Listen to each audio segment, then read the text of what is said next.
the birds are really beginning to behave as if spring is only just around the corner. And that's reminded me that I really must go ahead and trim my beech hedge in the cottage garden before the birds start to think about nesting. And I think we'll have a little video about jobs that I'm doing in the cottage garden coming up at some point in the future. But we are now approaching that magical 10 hours of daylight in mid-February. And that usually marks the point where I get sowing my hardy annuals. But actually, I'm only going to be starting a far more limited selection of seeds, which I usually do. And that is due to lack of sunshine. I don't know where the sunshine is at the moment, but although we've got 10 hours of daylight, we just don't have the sun heating the greenhouse to any temperatures to which would be suitable for germination. So I'm just going to hold off, but I am going to sow a few things because I'll be sowing them using slightly different method.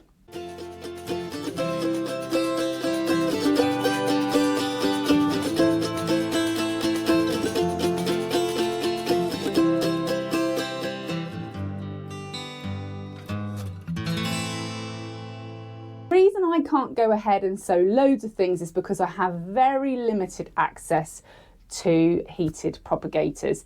If you've got a really good heated propagator system, then you could definitely go ahead once you've got that 10 hours of sunlight and get your hardy annuals started. But I'm just going to have to hold off, hopefully not for more than a week, but it does all depend on the temperature in my greenhouse, and that is because of the sunshine or lack of it. So in January, I started my stock, I started my snapdragons, my anti-rhinum, and I also went ahead and started some more sweet peas. And the reason I do that in January is because they like to grow on in the cold. But now we're approaching that 10 hours of daylight. It's time for me to sow the things I'm going to sow in February. And as I say, I'm going for a limited selection. And in fact, one of the things I'm going to sow today, I quite often do start in January because it's another one that likes to grow on in cold temperatures, and that is Larkspur. So I will pop a link in the description for the seeds that I was sowing in January. And just to show you how they're going, we've got our sweet peas up and out now. I've got some over there, some over there, and snapdragons as well. Teeny tiny snapdragons. There are the teeny tiny snapdragons, and you can see this is why I like to start them early, because they're just so teeny tiny and they take such a long time to put on any real growth.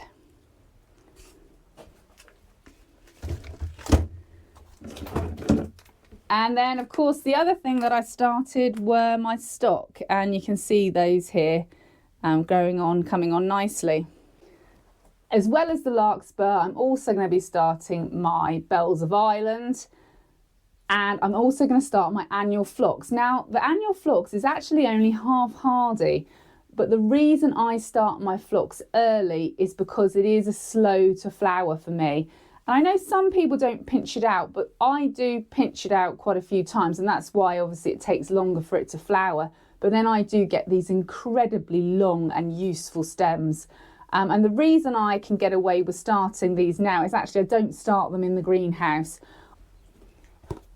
I start these seeds in plastic Tupperwares, and I start them just on general multi-purpose kitchen towel, which I get wet, and then I go ahead, sprinkle the seeds on that, fold it in half, pop it in the tub, and then not too hot, you know, round about 15 degrees, nothing hotter than 18 really.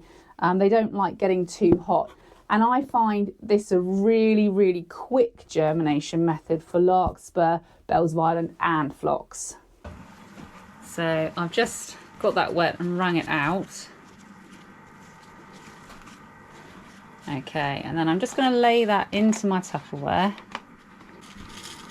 Just put some of the seeds in the damp kitchen towel.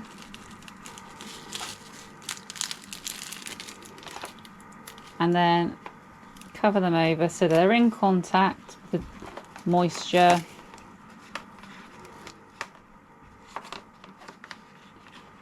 And then lid on. Oh, label first. Label, lid. So once you've used the Tupperware and the kitchen towel method, let's have a look. These were the 29th of January, and these were the misty lavender Larkspur. So let's see if we've got any germination in here. So, oh yes, yeah, okay. So if I move these over onto the fresh bit of towel, you'll be able to see that you can see the seed and the fact that it's sprouted.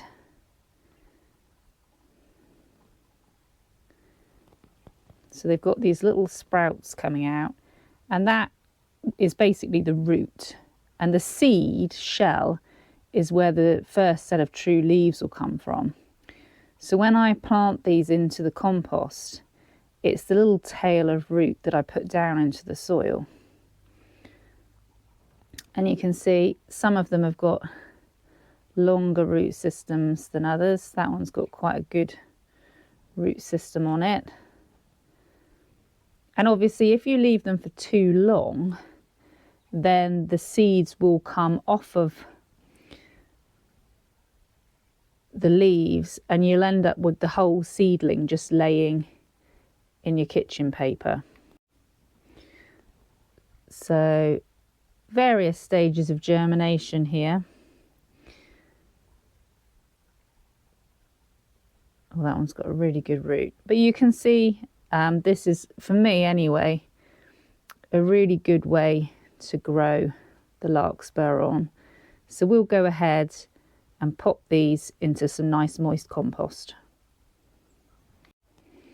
So I've already got the label that was in the Tupperware, and I'll just use that to just make the little holes. Now, it's worth pointing out that because there's still a seed casing on these seeds, they will still need a humidity dome until you actually do see some true leaves there, because they need the humidity in order for that casing to easily come off of the seeds as they try to grow. If they're too dry and not warm enough, those seed casings won't come off. Now, luckily Larkspur like growing on in the cold and they don't need it terribly warm. So these will be okay for a day or two in my house in the windowsill. They don't need to go on the heat mat. And I will actually just pop a little bit of cling film on the top. And then as soon as I see those true leaves, that is when we can move these into the greenhouse.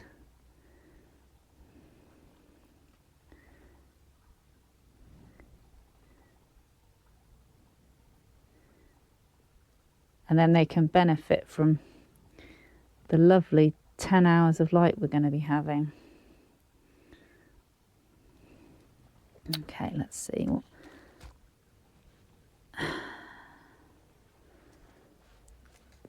Some of them that have only just sort of opened and just germinated, I probably will just leave just for a day or two longer. Just so they've got a little bit more root. The more root they've got, I find the better they grow on. There we are. Right, so that's a full tray. So the others can go back in for another couple of days just to get a little bit of a longer root.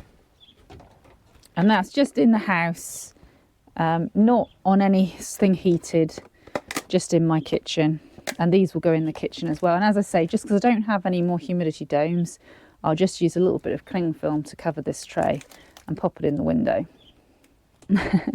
So I've got two other things that you can start, and these are some examples here.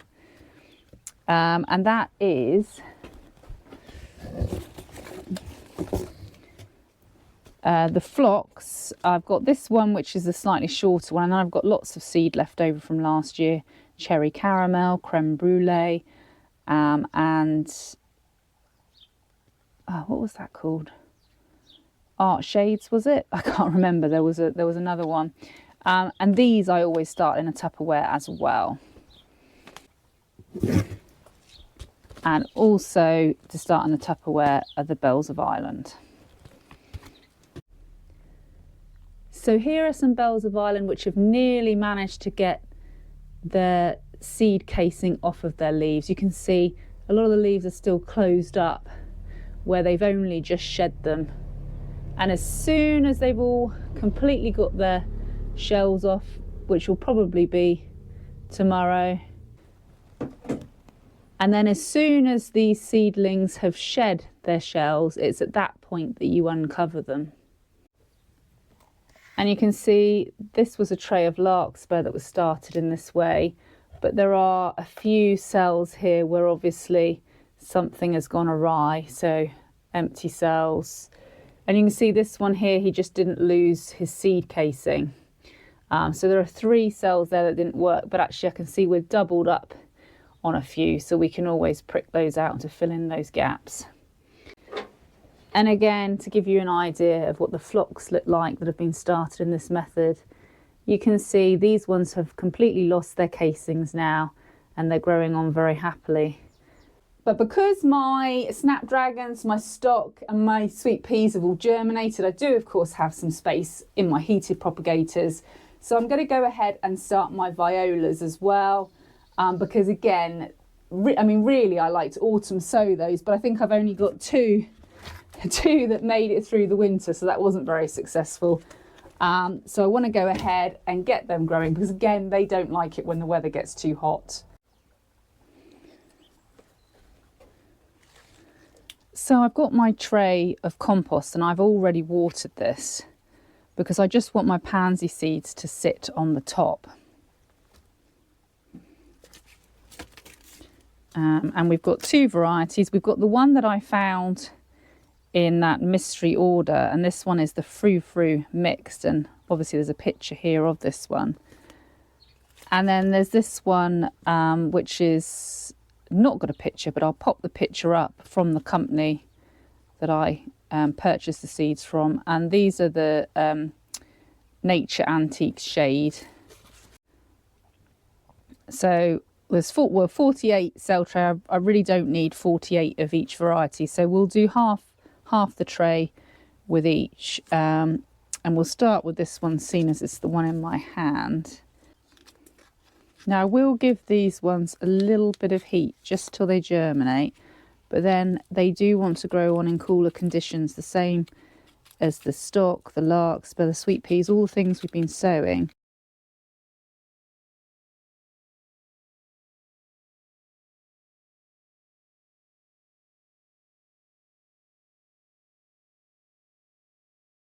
Okay, and then the next ones are the frou-frou. Now this is a new packet, so there's potentially more seed in here. It says 75 seeds on the packet.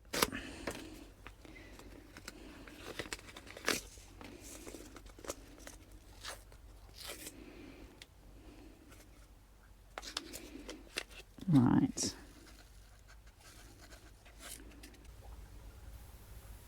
Pansies should germinate in between 10 or 21 days.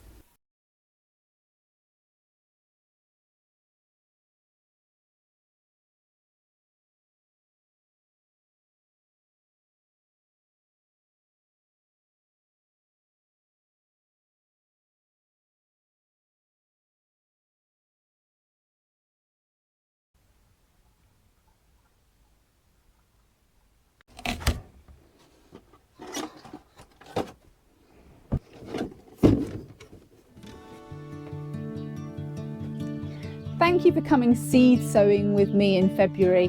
Hopefully the conditions will start to warm up a little bit more in the next couple of weeks so that I can finally get on with sowing all of my hardy annuals.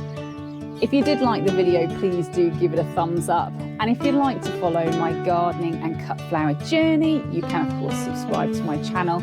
And if you'd like to contribute towards the making of these videos, you can buy me a coffee, and the link for coffee buying is in the description to the video.